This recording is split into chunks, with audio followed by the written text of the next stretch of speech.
Alright guys, welcome back to Magic Farm. Now, I've been working on making myself an automated tree farm so that we can have a kind of semi-automated way of getting power and better power. Whoa! You've been planting, haven't you?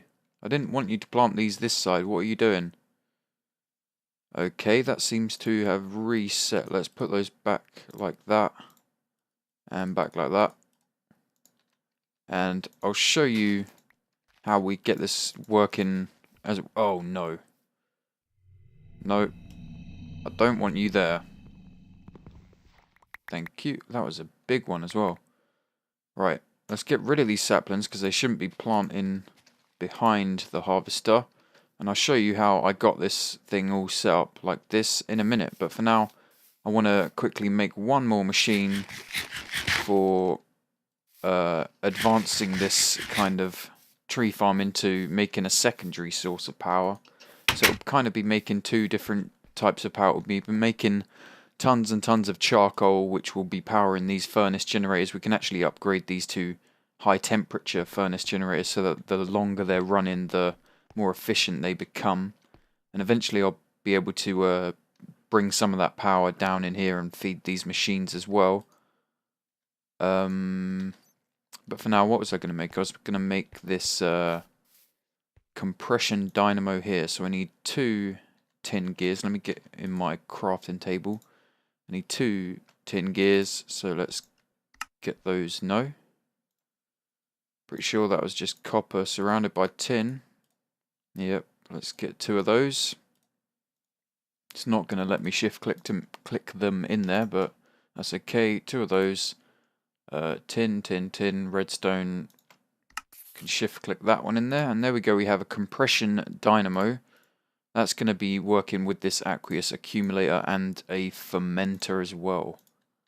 So you may know what I may have an idea of what I have planned, but let's actually go and show you guys. So probably don't need all these logs in my inventory. Hey ho, I've got to have them in there, I guess. So let's go up here and I'll show you how this is all working. So just to get that thing running, I had to bring this power up from there, up from downstairs, and just to get this guy running basically.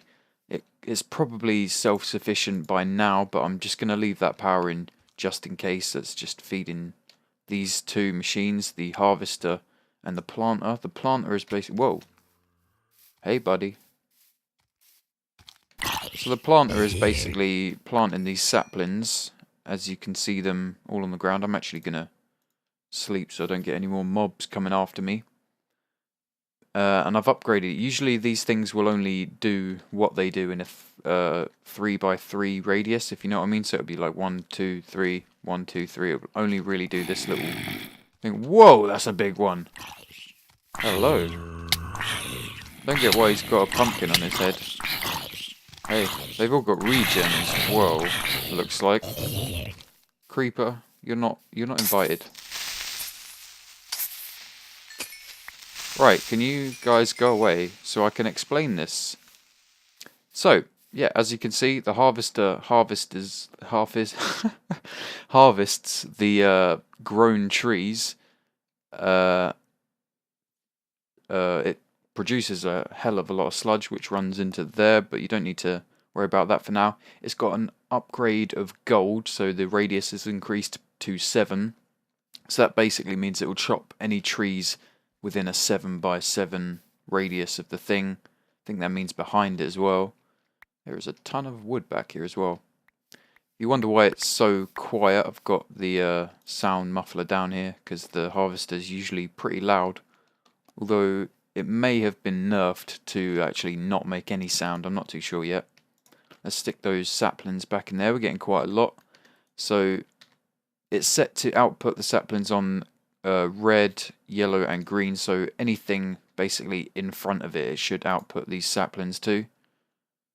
Don't know why it's not putting them back. Sometimes they just take a while to do what they're supposed to do. So yeah, that plants any saplings. Well, whatever I'm using oak because it's better, or they're quicker to grow, and I think I don't know, they're just a bit funny with different wood types. They don't like all different types of wood. This guy chops them down, as I said, and it will spit them out of the back here. If you put a chest there, it will spit them into the chest. But I've got a item duct and a pneumatic servo. The pneumatic servo is not actually doing anything. It should spit them out automatically and go through the item ducts. Now everything automatically goes into this chest. At the moment, apples are the only thing staying in there because I've got this item duct coming out here with a whitelisted pneumatic servo, just taking saplings out. So whitelist basically means it will only take whatever items you put in here. So it's only taking saplings and putting them back into the planter. This side it only takes logs, takes them to here. I think it must be taking apples into there as well somehow. Don't know how that. Maybe that just happened before I put the servo in. But anyway, takes the logs to here, and then this should also take logs out. This is just a buffer chest, I guess, just in case anything randomly gets stuck in there or we start overflowing with logs and stuff. So this also takes logs out and puts them into this redstone furnace, which has got power coming from underneath. And then this doesn't need a pneumatic servo. This will automatically output anything to wherever you tell it to. I've got it output into the right, so it will cook it into charcoal, output the charcoal into this high temperature furnace. And let's actually hopefully see that in action. Just put 42 logs in there. Should go into here, straight out into here. And that will start cooking and feeding this power, which feeds, or feeding this charcoal, which powers this guy, which is just a buffer which sends more power back to these machines and hopefully the ones I'm about to put down. So the sludge, let's get on to the sludge. This thing will produce sludge. I'm pretty sure if you just leave it, it will just destroy. Once it gets to its max volume of sludge, it will just destroy any other sludge bits that it makes. So you don't really need to have this going out here, I guess, but I have, just in case it starts overflowing stuff. And in here I have a sludge boiler and a tank just to buffer the sludge. So let's go. Oh, it's not actually running at the moment, which is good. I don't know why it's not running. It should be. That's strange because this has got power. Let's just do that. And hopefully this guy will start running again. No, it's got energy, but it doesn't want to work. That is weird. So that basically just boils the sludge into nothing, I think. Just destroys it all. Maybe it needs somewhere to output. I don't know if it makes items. I'm not too sure, but let's check. Let's get a crafting table down here. Just quickly, bear with me. Chest, and we'll stick that on top of here. Is it going to output? Ah, soul sand. It does. It does make items, and if you stand too close to it while it is boiling the sludge, that's why it wasn't working, because it needed somewhere to output the items. I think it outputs to the top, as you saw there. So if you go too close, it gives you hunger, like really bad hunger, and poison as well. So you definitely, and you can't eat while you've got the hunger as well. So it's good to have this. It's creating some items, random items for us, and getting rid of all that nasty sludge. So let's block that back up. We don't really need to go in there unless we need to fill that generator with more coal. Eventually I'll have this guy feeding that generator as well, feeding it charcoal, which will be nice. So this is pretty much automated, as you can see. Sound muffler obviously kind of needed for these loud ass harvesters. So I probably don't really need this power source coming out from here anymore. We should be good with the we should be self-sufficient basically. This guy should be able to handle anything or any power that we need, hopefully anyway. This guy's cooking stuff up, and it looks like this just needs to get running for a long amount of time for it to work better.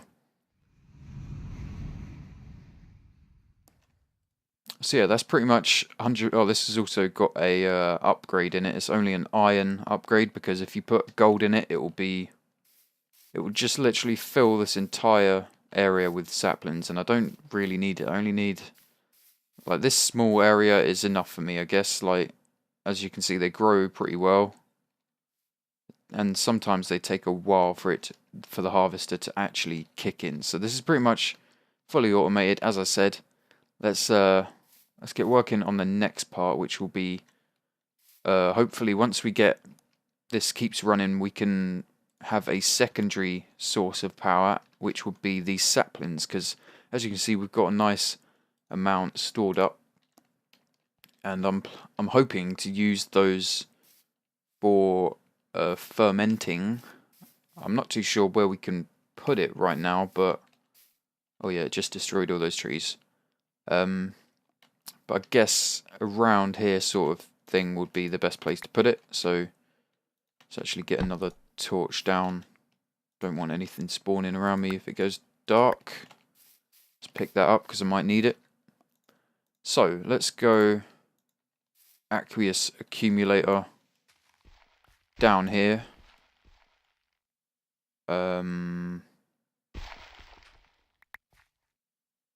Yeah, let's put it here, and source box of water we'll put there. Let's get a bucket. Have I got a bucket in my bag holding? There we go. Let's, one source block there. Let's go get some more water.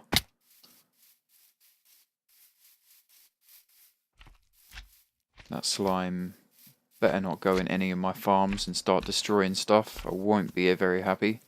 And I've also, as you can see, planted this bloodwood tree that I got from the nether. They grow down, obviously, down from the ceiling, and they actually do grow in the overworld, which is pretty cool. The planks look pretty amazing. They're like bright red sort of thing. I don't think the ghostwood grows in the overworld, but at least we've got bloodwood. So let's put this aqueous accumulator down. I could probably fill this little slot back in. I don't need that. Fluid duct coming out. And might need a bit more fluid duct eventually. So we're going to need fluid duct going to this fermenter, which will stick there. That should fill right up with water. We'll also need what, did I just put that in there? What the hell? We'll also need power going to this, so let's right, let's put the fermenter the other side actually. Can I pick that up? No. Let's just do that. So much stuff. Alright, get out of my inventory. Fluid duct, and might not need that so much. Right. That goes there. So that should be getting power. And it's got water as well. So the saplings go in here. Once we've got like a reasonable amount, a hell of a lot, I'll start having this also send saplings to the fermenter, hopefully. Hopefully we can find a decent way of doing that. And wait, did you just start? No, you're not doing anything yet. And I'll also need to put this compression dynamo near the water, because that will also need water. Let me just turn this music off quickly. Don't need that. Right. Power. Let's just put power coming out for now so we know what's going on. And this, I'm going to need some more fluid ducts. Eventually this will start producing biomass. Once we need some fertilizer to get that running. Let me just check if I've got any fluid ducts in here. Nope. Right. That's not very good. We're going to need, I'm just going to steal them from our glacial precipitate. Oh, damn it, not again. This always happens to me, getting stuck on my house, like the block going into my house. I don't know what the hell is going on with it, but it happens a lot. So I'm going to need to steal some of this fluid up from in here, just so we can get this thing running. Thank you. I'll make some more in between episodes, obviously. Fix that back up. But for now, I just want to get the general idea of this power source or secondary power source working. I should have collected some fertilizer while I was down there as well, because this fermenter basically needs saplings and some type of fertilizer. Let's go fluid duct 2 high out of here.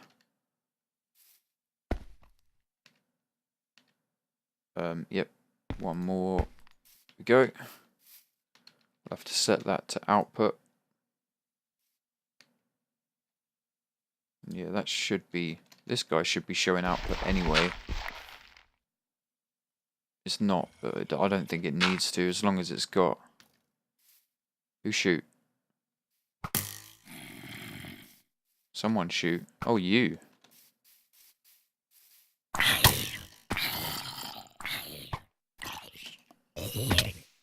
Oh, you died. Alright, so this thing is more of a jump boost than a boost, so it works like if I do it like that, it's a little bit of a jump, but if I jump and do it, it's crazy. It's much better. So that, once it starts producing biomass, will start pumping it out of there. We're going to need a lever on this fluid duct to get it going, because it needs a redstone signal. Eventually, when it actually has, when it actually has stuff to pump out, just go away. Whoa, did I? Yeah, pressed the wrong button there. Managed to change weapon while fighting. That's never a good idea. So let's get some fertilizer, and we'll get this thing running. Actually, I'm going to need another energy cell, aren't I?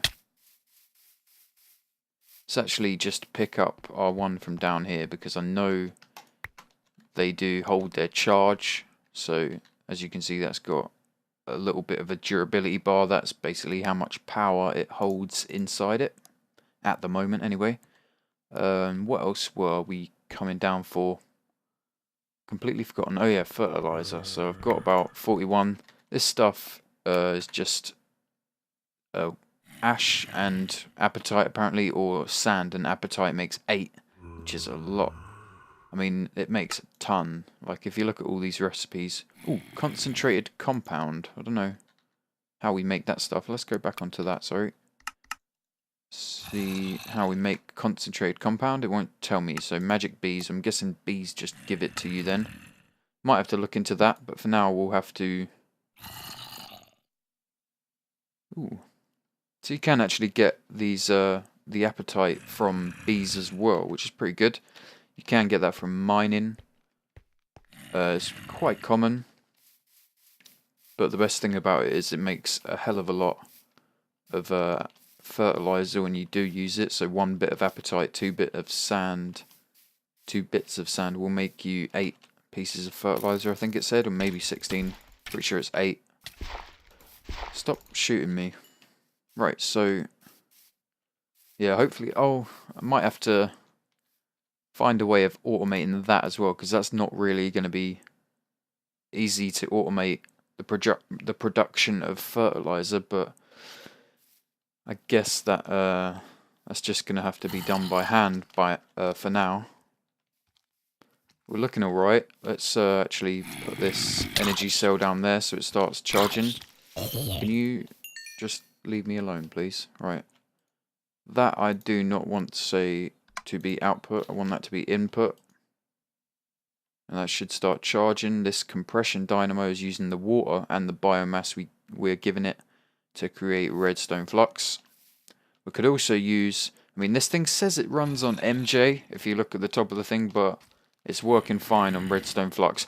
Hello. You're rather... Whoa! Whoa, you jump as well. I'm getting the hell away from you. What the hell? This guy is big and he jumps. What's your name? Just giant zombie, okay. You die, please. Apparently he dropped us a blue leather cap. Thank you, sir. That's very much appreciated. There's some pretty strange mobs around here. Right, let's get back to this thing. And we can actually then have this guy start feeding our main setup downstairs if we need it to. We don't particularly need it to at the moment, but more power is never a bad thing, I guess. So that should be sending energy out. This should be putting more back in. Biomass, we're getting a decent amount of biomass. We need more saplings actually, which I didn't think. I thought we'd be lower on fertilizer than saplings, but that's the general idea of it, guys. Hopefully it starts working better. Might have to actually increase the range of the planter to just give us more wood and stuff, because it's not growing very quickly at the moment. I need to eat. I was about to starve to death then. This is the general idea of it. I was hoping to actually not have to use this and just make like an ender generator, because they seem to work really well. They last for ages and produce quite a lot of power. So I've planted myself some ender lily seeds, and they weren't growing. I thought they'd been nerfed, but now they are growing. So we're all good. They're growing quite slowly. But yeah, the way I got those was I made myself a magma crucible. I'll come in here and show you. There's my magma crucible. It's not got any resident ender left in it. It's put it all into this fluid transposer. So you put the ender pearls in the magma crucible, that will melt it down to resonant, not resident. And this is outputting it over to the right into this fluid transposer. And then with the fluid transposer you take 4 sand, turn that into a block of sandstone, and then you transpose the resident ender into that block of sandstone. That should give you a block of endstone. So I've got 4 of those out there. That should be our number 5, and I've got another 4 ender lily seeds to plant after this. So we're looking okay on ender lily seeds. Hopefully when these things are fully grown, they drop more than 1 seed, so we can actually keep expanding the farm. But for now, it's only going to be a few seeds, and hopefully they grow quicker as well. And then maybe eventually we can actually have a way of farming ender pearls for an ender generator. Might actually have to go to the end and make an ender farm. That might be pretty interesting, but might be quite hard as well, because there's some crazy endermen. Haven't really seen too many of the enderman variations. Yeah, I've got quite a few enchanted books from the infernal mob things that keep coming after me. Also a bunch of diamond chest plates from those as well. Got loads of wood. This is the bloodwood stuff. I collected a bunch of it while we were in the nether.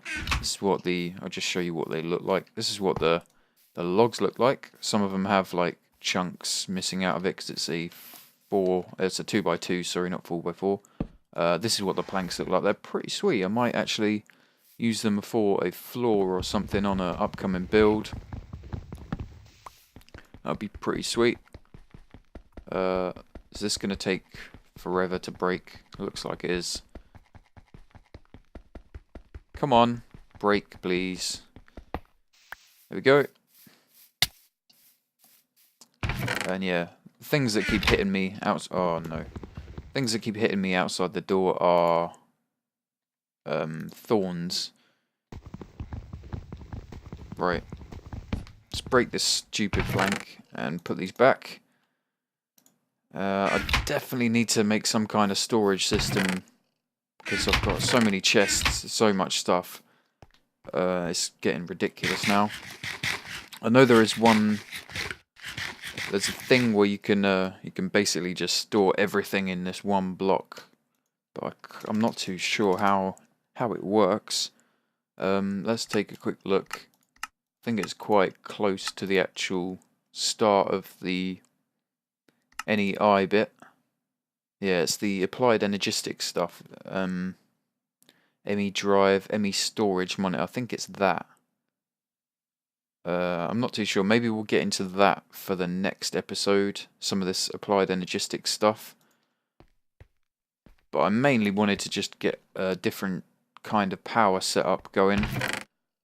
I've also done a completely new power setup down in the what's it called, the fishing dock. I'll have to go show you that. Let's put some of these pipes and stuff away. Wait, I had a bunch of wood in there. Holy crap. Yeah, I was farming spruce trees with that thing at the start. Nether brick, I haven't found a fortress yet, I don't think.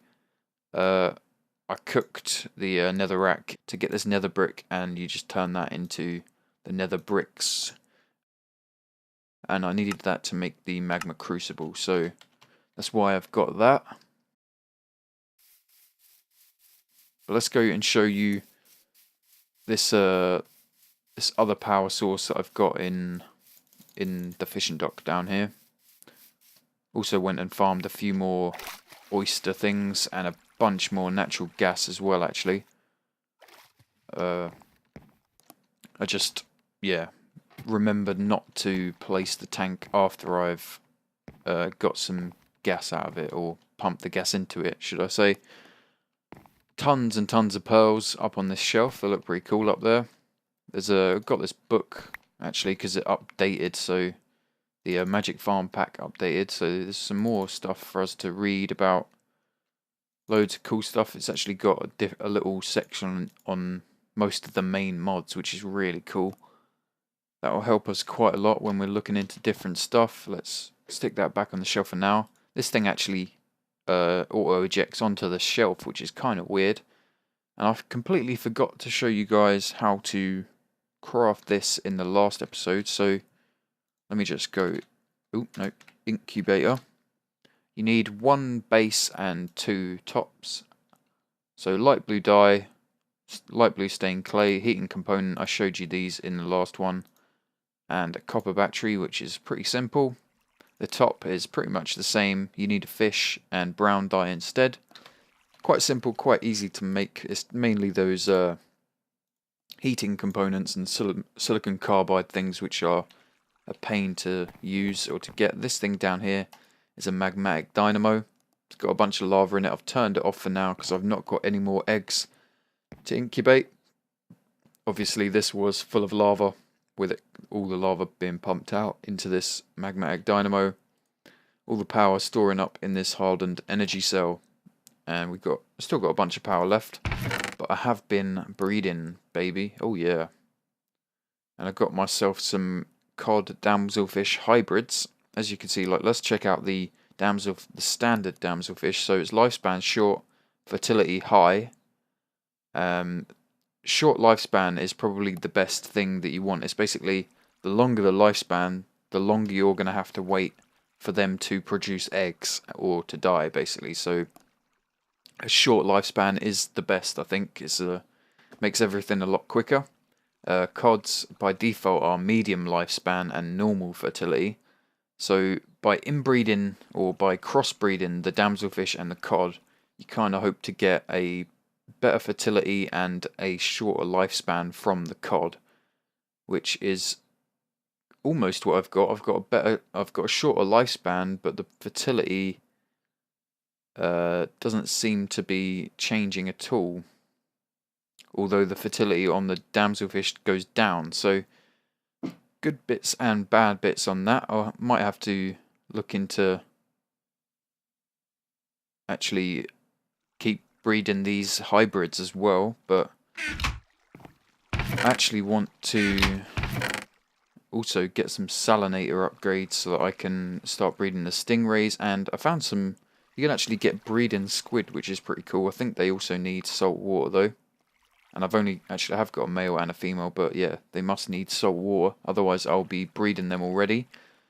And I want to eventually get some breeding versions of these guys. We've got koi, Siamese, fighting fish, a man of war, pufferfish, manta rays, damselfish, you've seen those, salmon, tuna and perch. I think there's some other guys that you can get. There's loads of different fish. There's obviously fish you can get from the end, fish you can get from the nether. I think you might have to use auto fishers for those ones though.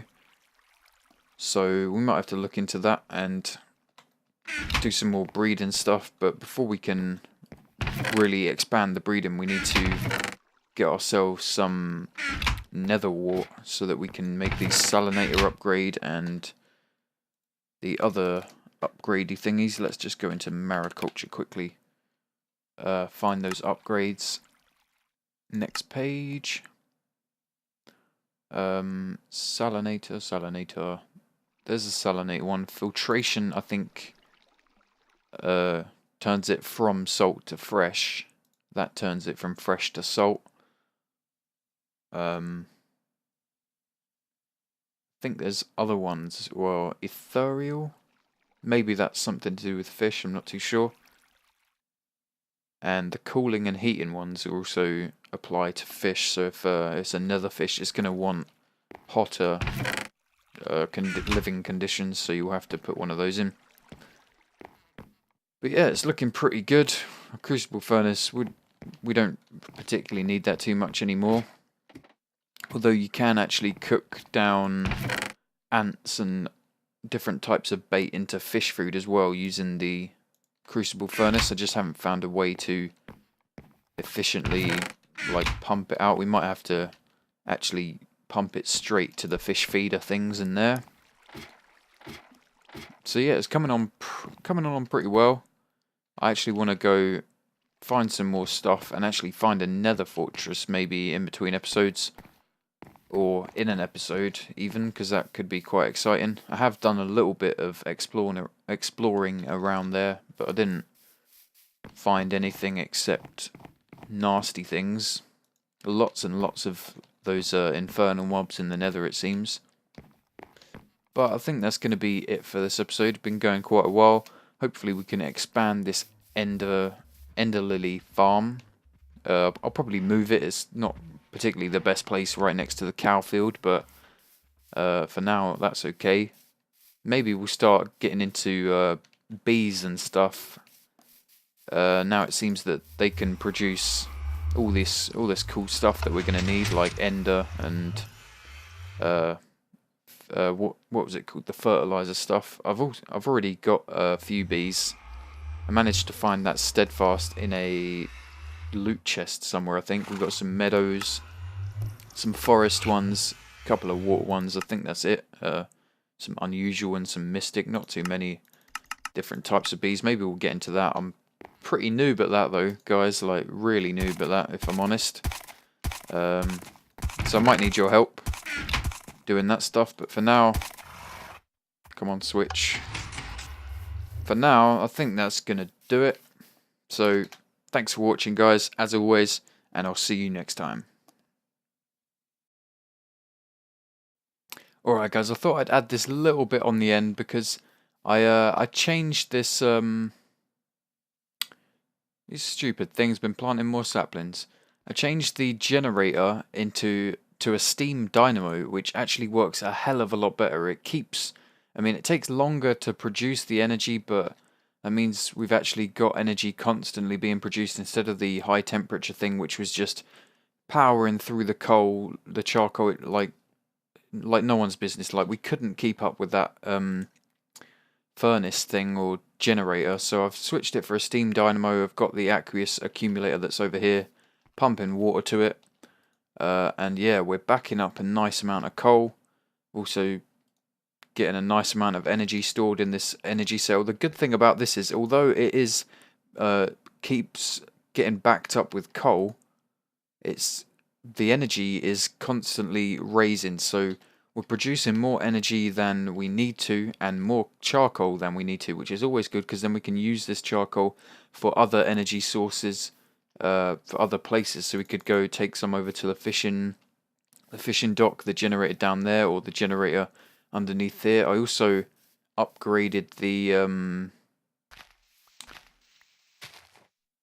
this guy, the planter. I upgraded his upgrade to a copper one instead of iron, so the radius has increased from 2 to 4, just basically so we can have some more saplings being planted. I don't want these to be planted back here. Why is it planting them? This filter thing's been reset.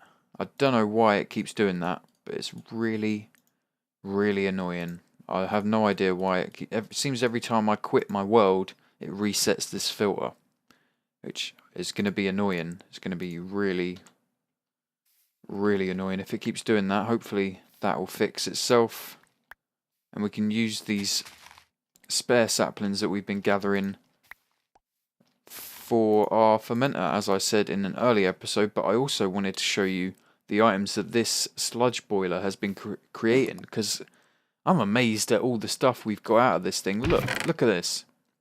Soul sand, ashes, clay, dirt, heat sand, hardened sand, mud balls, normal sand, peat, which is also can be used as fertilizer for our fermenter, more clay, some dried dirt, some tainted soil, some hardened dirt, salt, which we can use for food, mycelium, more mud balls, gravel, more ashes, which we can turn into charcoal, and some more clay. Pretty crazy. So this boiling the sludge gives us 2 or 3 types of power source, some clay obviously, weird types of sand. Definitely a great thing to have. It doesn't use up too much power either. This guy is full on power, and yeah, lovely. I'm definitely glad I put that sludge boiler in there instead of just letting the sludge go to waste. So it's looking good. I'm going to stick these saplings in our fermenter, and get some more power building up. We are definitely doing good on power. So yeah, that'll do it for the quick little update. See you guys next time.